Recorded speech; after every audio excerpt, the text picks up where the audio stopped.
অনেককেই প্রায়শই বলতে শোনা যায় যে আমাদের সম্পর্কটা আর আগের মতন রান করছে না। আমাদের সম্পর্কের মধ্যে ভীষণভাবে টক্সিসিটি বেড়ে গিয়েছে।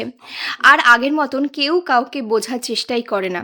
কারোর কথা শোনার চেষ্টাই করে না। আর্গুমেন্টের পরিমাণ বেড়ে চলেছে।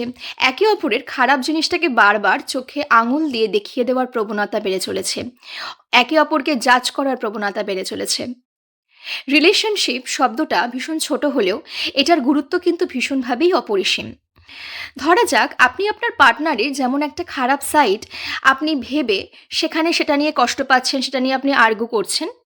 এমনও হয়তো হতে পারে বা এমনভাবেও যদি আমরা একটু দেখার চেষ্টা করি, ধরুন আপনি আজ থেকে মাস কয়েক আগে বা বছর খানেক আগে তার সাথে নিশ্চয়ই কোনো রকম কোনো ভালো সময় কাটিয়ে এসেছেন।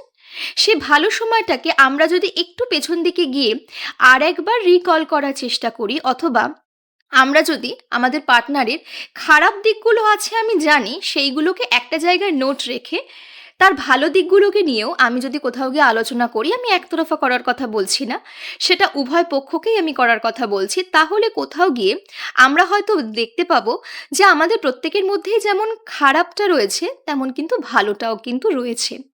আমাদের প্রত্যেকের জীবনেই যদি দিনের আলো না থাকতো তাহলে কিন্তু রাতের অন্ধকারের মাহাত্ম্য থাকতো না। তাই জীবনটাও কিন্তু সেই রকম। জীবনের রাস্তায় আপনি যার সাথে হাঁটছেন তার ভালো এবং মন্দ মানিয়ে চলাটাই কিন্তু একটা সম্পর্কের মূলনীতি। তাই কোথাও গিয়ে আপনি যখন একটা সম্পর্কে দেখছেন সেটা টক্সিসিটি পরিমাণ বাড়ছে, সেই জায়গায় নিজেদের মধ্যেকার ভালো স্মৃতিগুলোকে বারবার রিকল করার চেষ্টা করুন।